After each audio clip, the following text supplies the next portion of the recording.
வணக்கம் தம்பி சாமிநாதன் மசனக்குடி. உனது நண்பர் கமல் ஒரு மோட்டிவ் கொடுக்க சொல்லிக்கிறபடி, காதல் பிரேக்கப் ரொம்ப மன வருத்தத்தில் இருப்பீங்க போல். இதுக்கு மன வருத்தம் வாழ்க்கை பாருங்கள், வேலை பாருங்கள், உங்களோட வேலை பாருங்கள். உங்களை வேண்டான்னு சொல்லிட்டு போனேன் ஒருத்தருங்க மேலே மனசு ஆசைப்பட்டிருந்தா வீணாக போயிடும், மனசு வீணாக போயிடும், வாழ்க்கை வீணாக போயிடும், நீங்கள் போகக்கூடிய பாதை வீணாக போயிடும். நடக்கும்போது தொல்லை, பார்க்கும்போது தொல்லை, யாரை பார்த்தாலும் எரிச்சது, வாழ்க்கை வாழவே வேண்டாங்கிற ஒரு நிலைமை வந்துடும். நம்ம பிறக்கிறோம், எப்போ இறக்குறோன்னு தெரியாது யாருக்குமே, எவ்வளோ ஹெல்த்தியான ஆளாக இருந்தாலுமே. அப்படி இருக்கிற இந்த ஊரில், இந்த உலகத்தில் நீங்கள் வாழக்கூடிய ஒவ்வொரு நாட்களும் சந்தோஷமாகவும் அழகாகவும் எடுத்துகிட்டு போகணும். இதுலேனா வேறு உங்களோட லைஃப்பை பாருங்கள், நல்லா வேலைக்கு போங்க, நல்லபடியாக இருங்க, சந்தோஷமாக பேசுங்க, சிரிப்பாக பேசுங்க, பார்த்தவங்கிட்ட அழகாக பேசுங்க, அன்பாக பேசுங்க. உங்களை பிடிக்காதுன்னு சொல்லிட்டு போன பொண்ணு உங்களை பிடிக்காதுன்னு உங்களை வந்துட்டு நீங்கள் அப்படி அழகாக பேசுனீங்கன்னா உலகத்துக்கே ஊருக்கே பிடிக்கும்.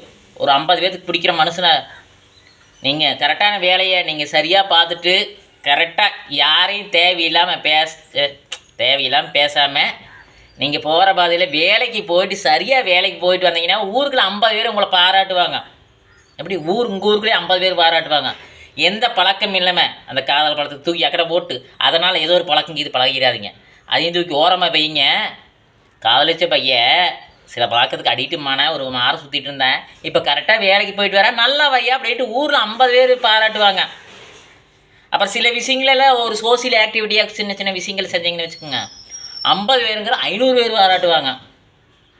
அப்புறம் ஏதோ ஒரு மீடியாவில் ஏதோ ஒரு யாராச்சும் நமக்கு தெரிஞ்ச கருத்து சொல்லான்ட்டு சொன்னீங்கன்னா 5000 பேர் பாராட்டுவாங்க. 5000 பேர் பார்த்து பக்கம்லாம் தம்பி நீ பேசுறது நல்லா இருக்குது தம்பி அப்படிம்பாங்க. அப்படி வாழ்க்கை இருக்குது நம்மளோட வாழ்க்கை, அப்படி நம்மளோட சிஸ்டமேட்டிக் இருக்குது.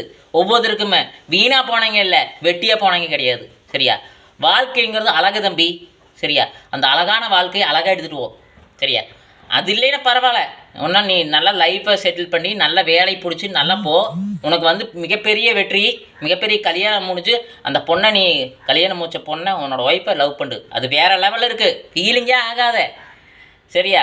எல்லாத்துக்குமே வாழ்க்கை பெரிய அளவில் இருக்குது. உலகத்தில் நீ என்ன சாதிக்கணும்னு நினைக்கிற சாதிக்கலாம். உனக்கு என்ன பிடிச்சிக்குதோ என்ன வருதோ அதை செமனா செய், வெற்றி பெறுவேன். எப்படி என்ன பிடிச்சிக்குதோ என்ன வருதோ அதே மாதிரி செய். சரியா? ஒருத்தருக்கு நம்ம விரும்ப வேண்டாம், நம்ம விரும்பியாச்சு, லவ் பண்ணியாச்சு, வேணான்னு சொல்லிட்டு போயாச்சு, தூக்கி அக்கடை போட்டுரு. அதை நினச்சிட்டு வேணாம், அதை நினச்சி உன்னோட ஃபீல் பண்ணாத. அம்மா அப்பாவெல்லாம் உன்னை பார்த்து என்ன நினைப்பாங்க, ஃபீலிங் பண்ணிகிட்டு இருக்கக்கூடாது. நல்லா போ, வாழ்க்கையை உனது வாழ்க்கை வெற்றியாடி வாழ்த்துக்க தம்பி.